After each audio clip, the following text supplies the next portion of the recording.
Alright, so maybe we should begin.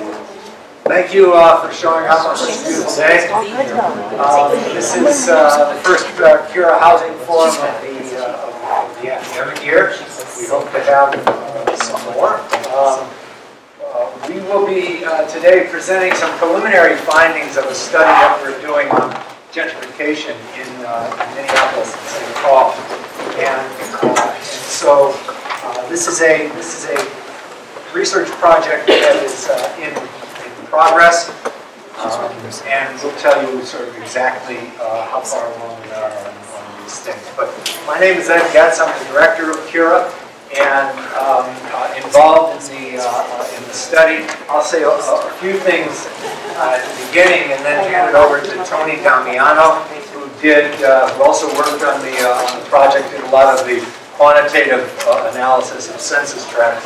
So Tony will take us through our findings so far, and then he'll hand it over to Brittany Lewis, who is also working on the project and heading up the qualitative part of the analysis. So hopefully we'll do all of that in 30 minutes or 35, and then provide lots of time for question and answer and conversation.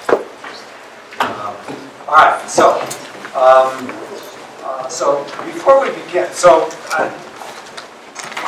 our study on gentrification is really trying to look at it in a couple of different ways. We're looking at it through analysis of census data, quantitative analysis.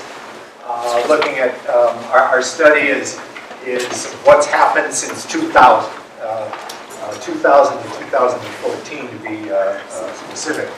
And our unit of analysis is the census tract, so we're looking at changes at the census tract level. We have confined our analysis just to the two central cities. We haven't looked at suburbs yet.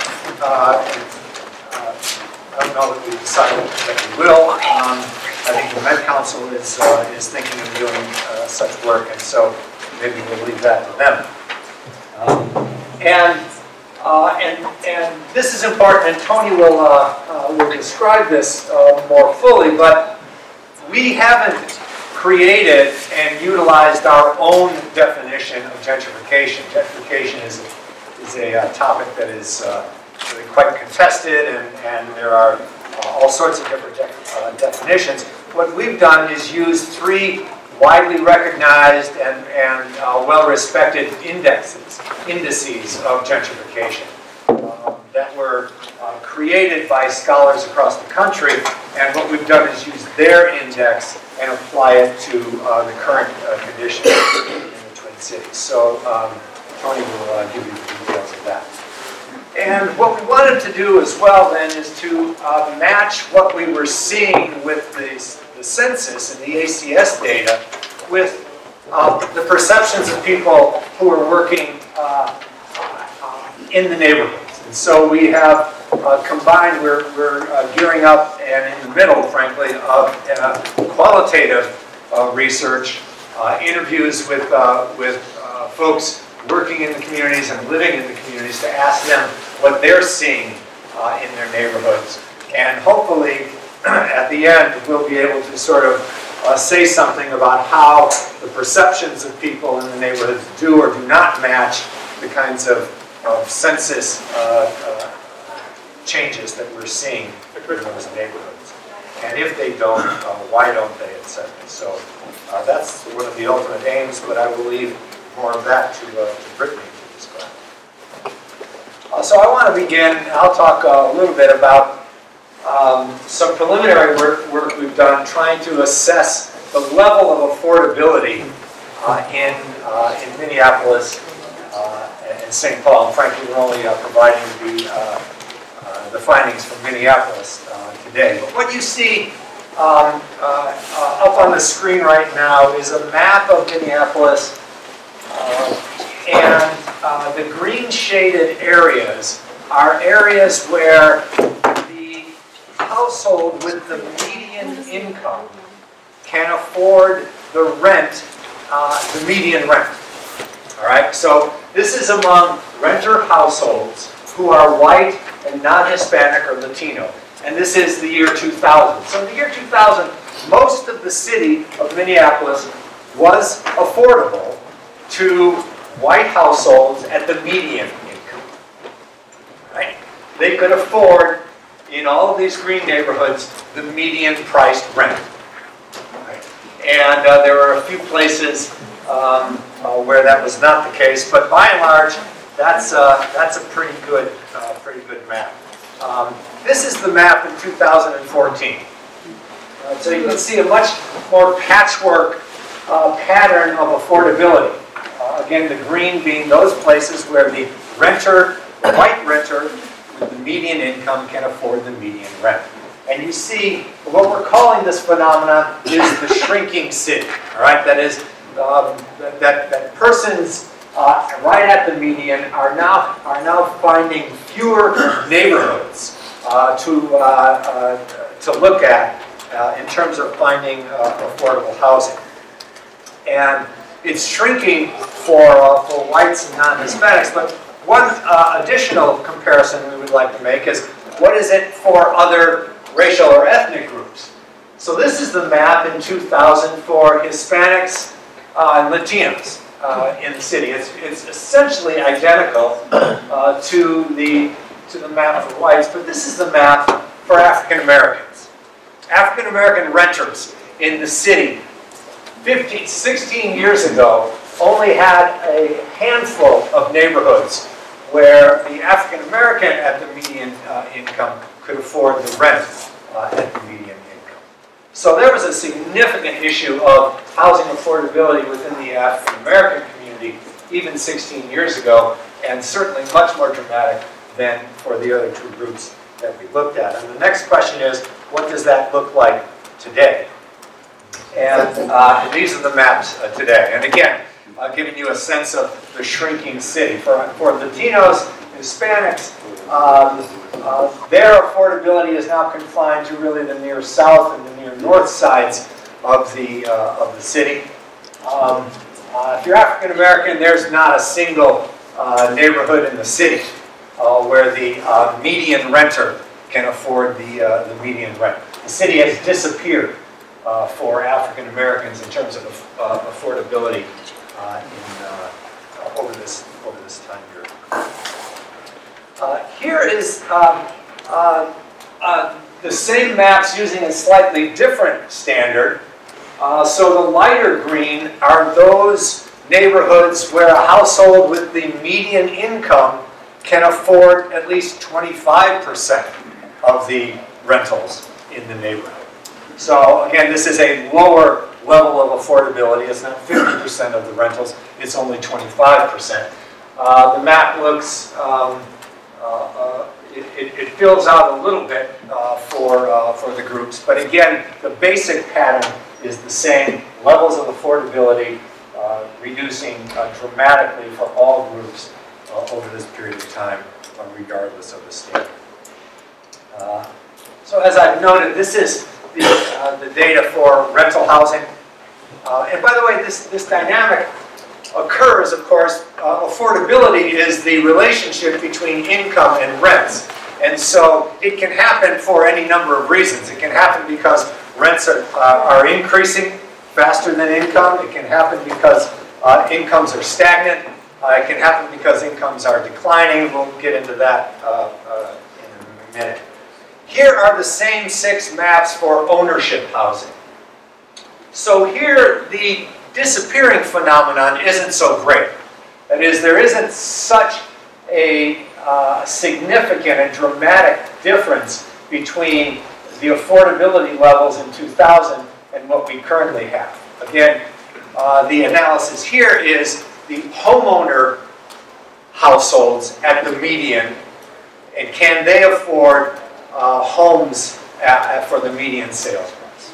Right? It's the same type of analysis, a different population, and you do see some areas of shrinkage in affordability. Certainly not the dramatic pattern that we saw for rentals. And here are the same maps with that additional level of affordability. That is, where can households at the median income afford 25% of the for sale houses in these neighborhoods. So you, again, more parts of the city become accessible, and again, with the home ownership, not such a dramatic fall off in affordability. And so here's where we very preliminarily look at income and rent. So the gray bar here is the median rent, 1990 to 2014. That's this line here. And here is median home prices. Again, this is just Minneapolis, and it's for these areas. The colored lines refer to African American families and their income over this period of time. And then the yellow line is for Hispanics and their income, and then this is white non-Hispanic income. And so you can see that the low level of affordability and the tremendous shrinkage in affordability for African Americans is a combination of slightly increased rents over this period of time and significant declines in earnings. For homeownership, we've seen spikes in housing values, and we've seen generally stagnant income.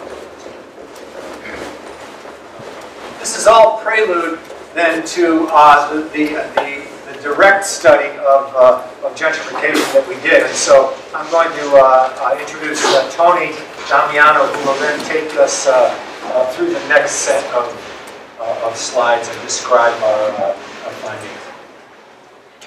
Alrighty. Thanks, Ed. My name is Tony Damiano. I'm a PhD candidate here at the Humphrey School, and I'm also a research assistant at CURA. I'm going to start and walk you through how we went through the quantitative analysis for our gentrification study. So what we started with is a common model used by many different scholars to identify neighborhoods that have gentrified using census tracts and quantitative data. So it's a two-step process that involves first asking the question, is a neighborhood able to gentrify? So by definition, gentrification is a process that generally occurs in low-income neighborhoods. And so the first question is if a neighborhood is high income, it is not able to gentrify, so we label that as not gentrifiable. The second step is among that subset of neighborhoods that we consider low income or able to gentrify, during the study periods, or in our case, between 2000 and 2014, did that neighborhood go through demographic and housing market changes that are consistent with the idea of gentrification? If so, we say that neighborhood gentrified. If not, we say that neighborhood did not gentrify. So of course, that would help to explain how are we defining these things. It's obviously an understatement to say that the concept of gentrification and its definition are very much contested, but given our research questions, we have to start somewhere with a working definition. So using a combination of different scholarly works, particularly Lance Freeman and Peter Marcuse, we put together our working definition of gentrification, especially in the context of using these methods. So for a neighborhood to be considered gentrifiable at the beginning of the study period, that neighborhood had to be populated by a large share of low-income households. And coinciding with that, the neighborhood experienced a long period of disinvestment. Then patterns of neighborhood change start to happen differently, and the neighborhood sees an influx of relatively affluent gentry, college-educated residents. There's an increase in investment, which can mean higher home values and/or higher rents, and also evidence of displacement. Displacement in particular is a very controversial aspect of gentrification. Many scholars disagree on the relationship between gentrification and displacement. Are they part of the same phenomenon? Are they related but different? We are viewing displacement as a integral part of gentrification, and that is consistent with Ruth Glass's original paper and understanding of gentrification. So, about displacement in particular, displacement is also a very complex process, and we believe has many different dimensions. This typology comes from Peter Marcuse. And when we hear about displacement in the news or in common parlance, what people are talking about is this first type, which can be termed last resident displacement. And this is when a low-income household that could, for no other reason on their part, are displaced from a housing unit that they would otherwise be able to afford through eviction, through an extreme rent increase, or something to that effect. But there are also many other types of displacement that go beyond just that particular type. Chain displacement gets at the idea that gentrification is a process that happens that can happen over a long period of time. So, for example, a low-income household could be displaced from a housing unit. That the rents go up. A middle-class household moves into that neighborhood. But then at a later stage of gentrification, that middle-class household gets displaced. So that's another type of displacement. Another very important type is exclusionary displacement. And this is based on the idea that formerly affordable neighborhoods for low-income residents upgrade to the point where they become unaffordable for new low-income residents to move in. And so this excludes parts of the city where low-income residents could previously afford to live. And also another type of displacement, an important aspect of gentrification is what the literature variously defines as cultural displacement or displacement pressure. So a household might not have their rent increase enough that they're physically displaced, but the increase in rents can cause financial hardship for the family. Friends, other residents could be displaced, and local businesses that they're accustomed to using could be forced to leave the neighborhood as well. And so this shows how neighborhood change can affect not just physical displacement, but also make residents feel alien in one's previously comfortable neighborhood. So another important aspect of displacement is that, given this complex definition, is that it can be very difficult to measure. A few studies try, but oftentimes they come up short due to the fact that they can largely only measure this last resident displacement. They aren't picking up all of these other dimensions of displacement. It is also very difficult to distinguish between a voluntary and an involuntary move, even when there is data about in surveys that say why a resident said they left their home. A lot of times this is retrospective, and there could be multiple reasons why they choose to leave their home, so that creates issues in and of itself. It also can be difficult to track low-income populations, especially at very low income levels. And we don't know, there's likely to be different systematic differences between people who respond to these surveys and don't. So all that is to say that even with data on individual moves, it can be difficult to tease out the effects of gentrification on processes of displacement. Either way, we are not able to get this data for the Twin Cities, so we will try to get at this idea of displacement in a few different ways. A large piece of that will be the qualitative methods that Brittany will talk about later. In order to understand sort of small-scale patterns of neighborhood change, our individual, fourplexes, small buildings being upgraded, our families being forced to move out. So again, this won't allow us to make sort of large-scale quantitative claims about physical displacement, but they will be an important part in telling the story of patterns of gentrification and displacement in the Twin Cities. So as I pointed out, we're already seeing pretty stark evidence of exclusionary displacement. Our Shrinking Cities analysis shows how large portions of previously affordable neighborhoods in Minneapolis are now largely unaffordable for the very groups that we're talking about in terms of gentrification. So before I get to the maps, I wanted to just go over briefly some trends in terms of neighborhood change in both the region and the city of Minneapolis between 2000 and 2014.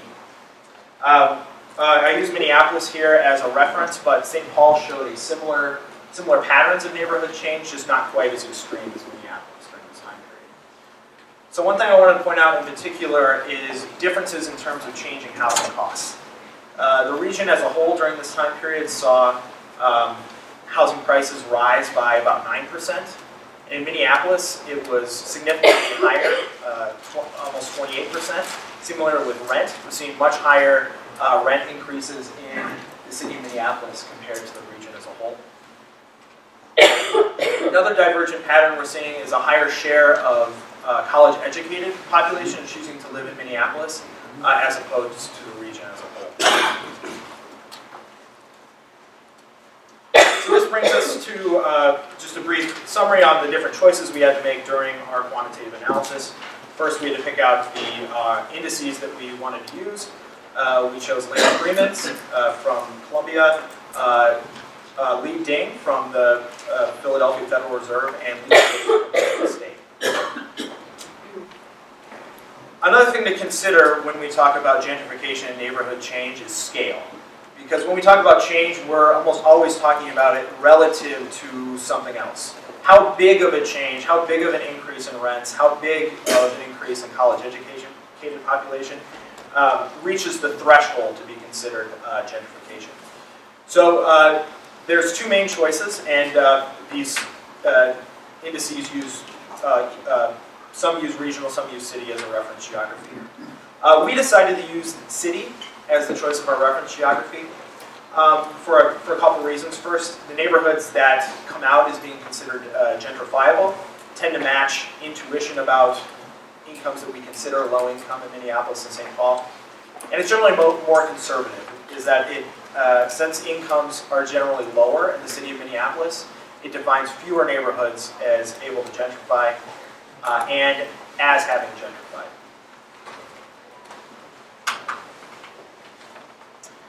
So in these next few slides, I'm not going to go through each one, but they are in the PowerPoint, which we will post online if you would like to look at it in more detail. But just, I'll go over Lance Freeman's very quickly to show how he has operationalized the idea of both gentrifiability and gentrification. So Lance Freeman says that in order for a neighborhood to be able to gentrify, it has to be a central city neighborhood. It has to be low income, which he defines as a census tract where the household income is less than the regional median, and has experienced disinvestment. And he operationalizes that as having a tract share of housing built in the last 20 years less than the MSA median. And then he says a tract gentrified if during the study period there was an increase in gentry, which he defines as an increase in the share of adults with a college education that's greater than the region as a whole. And he defines an increase in investment as any real increase in home values.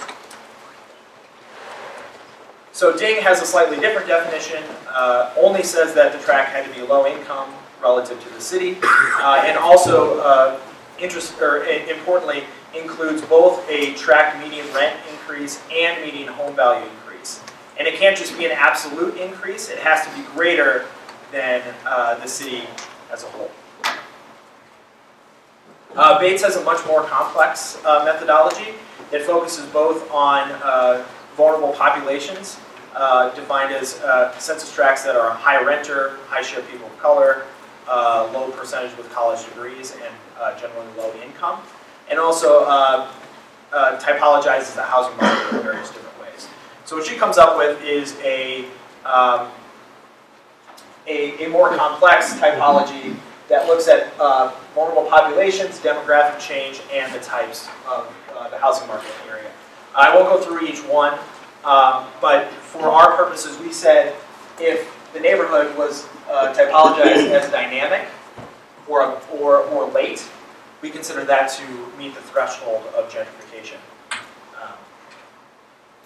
So just a quick summary. When we ran these indices for the cities of Minneapolis and St. Paul, we used the city reference geography for all of these indices. We see that in general, Bates was much more liberal in terms of defining tracts that had gentrified, and that Freeman was more conservative. Or, excuse me, that Ding was the most conservative and Freeman was in the middle. You'll notice, particularly with St. Paul, that Freeman said that 0 census tracts, according to his index, were able to gentrify in 2000. And after doing some research, we saw that that was due to the fact that of the stipulation that 20%, or that the housing had, that the census tract had to have a smaller share of housing built in the last 20 years, which can seem counterintuitive in some ways, especially when we consider that a lot of times in gentrifying areas, one of the selling points is that there is an older housing stock. So this quirk creates 0 gentrifiable tracts according to Freeman's index in 2000. And I think that this is an important point because it shows why we wanted to use multiple indices in the first place, so that we weren't putting all of our eggs in one basket, so to speak, and getting one result. So we can use all of these results together to try to see where do the confluence of these different approaches tend to show where gentrification is taking place. So here we see visually, so this is a comparison of the ability for census tracts to gentrify in 2000. Generally, we see agreement in terms of large areas of South Minneapolis, North Minneapolis, Northeast, as well as areas of St. Paul, West Side, East Side, Frogtown, Summit University, and of course you can see Freeman, we see 0, that big 0 in St. Paul. In the bottom left corner, however, you can see once we sort of basically stacked each index on top of each other and counted how many indices viewed that particular census tract to be able to gentrify. And after we did that, we said that any census tract where 2 of the indices agreed that it was able to gentrify, we'll use that as our denominator in areas that are susceptible to gentrification.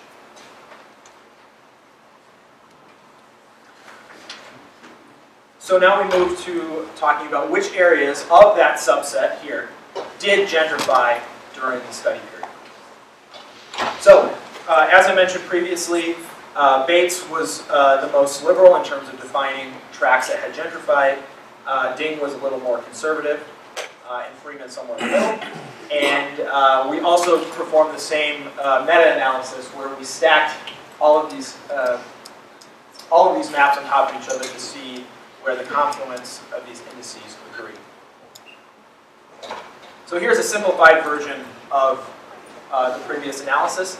Again, we say if any of the 2 indices agreed that that tract gentrified during the study period, here it's colored in dark blue. The light blue shows areas that were able to gentrify at the beginning of the study period, but did not, and all other census tracts were considered high enough income to not be able to gentrify.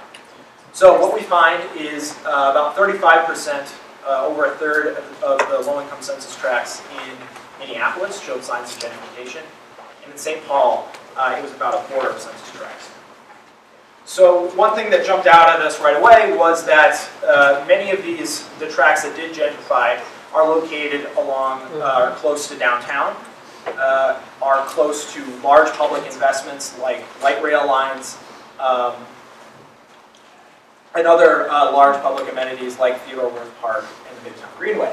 So as you can see along the Midtown Greenway, areas of Phillips, I should point out that our analysis is of census tracts, but I've drawn the neighborhoods and planning districts as a visual reference. So we see large parts of Phillips, Whittier, Corcoran along the Midtown Greenway, along the Blue Line, areas in Northeast with good access to downtown, as well as the Willard Hay neighborhood along Theodore Wirth Park. In St. Paul, we see areas in Highland Park along the West 7th corridor, West St. Paul, again adjacent to downtown, and areas of Frogtown along the Green Line. So all of these trends, it's fair to say, they're all retrospective. It's looking between 2014 and 2000. But we think that there is good reason to believe that these trends are likely to continue for several reasons. First, secular decreases in crime and increases in environmental quality in central cities remove a lot of the stigma and problems associated with living in central cities.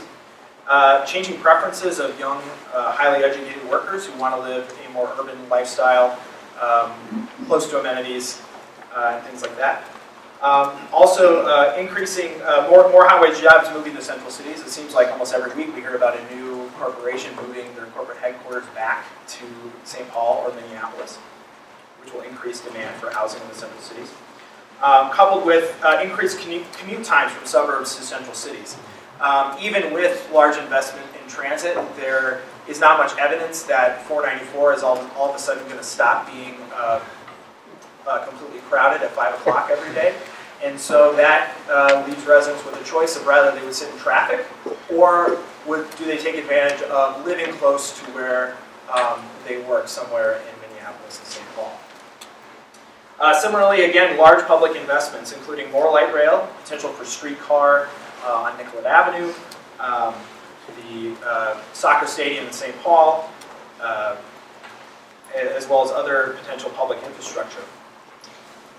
And as more demand comes to the city and more middle and upper class neighborhoods choose to live in the core, in Minneapolis and St. Paul, this exacerbates the shrinking city phenomenon that we've seen.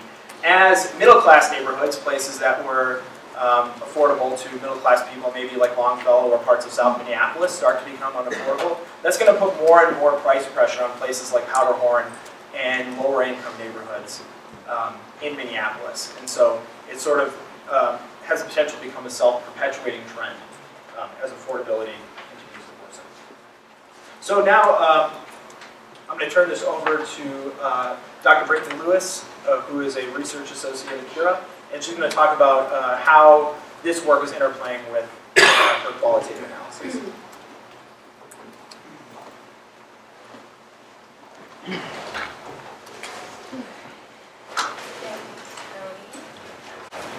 Alright, so as Tony noted, I'm Dr. Brittany Lewis. I joined the CURA team in July of 2016, and I'm really excited to be here. When I came on board, I was charged with working with the team on gentrification and policing on trans urban ethnography. So, as Tony noted, they've done some really amazing quantitative work, and I'm just stepping in at this stage of the process to pick up the ball for qualitative work. The main objective is to assess whether or not quantitative gentrification match resident perception. So I mapped out the steps that we all took post the work that Tony and Ed had done with the initial quant analysis to decide how I would move forward with this kind of on-the-ground interview study. So the first thing we did was compare initial interviews with public officials and nonprofit leaders with what our quantitative analysis identified as gentrifiable neighborhoods. So some work that began prior to me coming was interviewing a number of public officials and nonprofit leaders in the area to ask the question really of whether or not people are experiencing gentrification the same way that quantitative analysis presumes we all are. And what we found was that in addition to some of the areas highlighted in Tony's map, that some of our neighborhood leaders and public officials identified areas that weren't on them. And we had to decide, myself and others, collectively what that meant and how we would move forward. So for instance, if we exclude those neighborhoods identified in the qualitative indices that highlighted very small or partial sections of larger neighborhoods that were not adjacent to historic communities of color or low-income communities, right? But ultimately, we have to be honest about our capacity as an organization and how we can actually interview, right? Which areas we get, which are experiencing the most neighborhood change, right? So we had to make those decisions. So we identified 5 cluster neighborhoods that will be the sites that will conduct deeper sets of residential interviews based on that assessment of the meta maps that Tony showed you prior. and then excluding those neighborhoods that might have had two indices highlighted, but were just small slivers of neighborhoods not connected to low-income communities, like adjacent to low-income communities or historic communities, and we just excluded those. So we chose these 5 cluster areas: Blue and Harrison neighborhoods in Minneapolis, Sheridan, St. Anthony, West, and Oakland Park, Phillips West, Phillips East, Harlem Park, Berkeley Central, Hamlin Midway, Brocktown. So then we had to move forward and decide, how many folks we wanted to interview, and what we decided to do within these 5 cluster neighborhoods. We wanted to interview at least 10, if our capacity allowed more, but the goal is at least 50 interviews in the end. And we're looking for a certain demographic population: long-term residents who need 10 or more years in the area, homeowners, renters, and business owners. Like a demographic population that we're pulling out of those we want to interact with. So in our initial interviews with public officials and nonprofit neighborhood leaders, to give you a sense numbers-wise, we interviewed 8 Minneapolis public officials, 4 St. Paul public officials, 11 Minneapolis neighborhood leaders, and/or executive directors, etc., and 3 St. Paul neighborhood leaders or executive directors. And here are some of what I would argue the major collective emphasis that came out in those initial interviews. One, some officials and neighborhood leaders find that reinvestment is the goal in creating a thriving 21st century Minneapolis, which might include the inevitable consequences associated with displacement and gentrification. Some people feel like it's inevitable, period.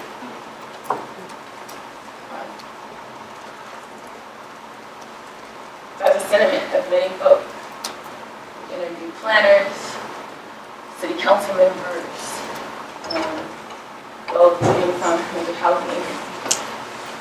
Some residents activists elevate concerns about involuntary displacement, especially when communities find that reinvestment do not directly benefit them or not designed with the best interests of historic communities in mind.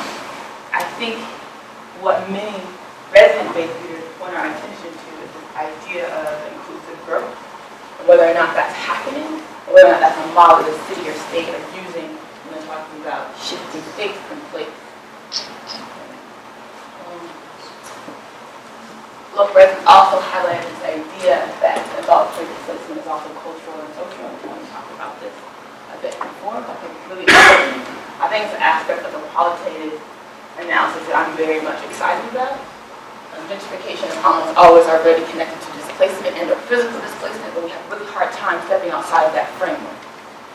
I'm hoping that the work that we do helps challenges the field to think differently about how we're talking about displacement.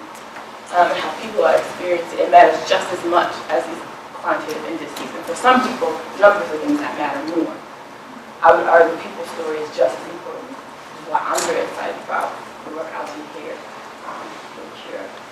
And in the last one, which I'm sure folks could expect, there is a lack of a common language or understanding around what gentrification even is. And I would argue that's the same thing that most scholars are wrestling with. Right? So with everyday folks are wrestling with public officials, neighborhood leaders are wrestling with scholars like myself, and many others are also wrestling with that. And I'm not sure our goal is to define gentrification. That's not it. And to say that we've defined it and this is the model that everyone should adopt, I think it's relative, the space and place what people are experiencing. And I hope that what we're able to do in this report. Just to give a sense of timeline, so we'll begin alternate interviews with local residents in December. We've done, as I noted before, a number of public officials. We'll present our initial findings of the public announcement of the 47th Annual Urban Affairs Conference right here in the Twin Cities in April.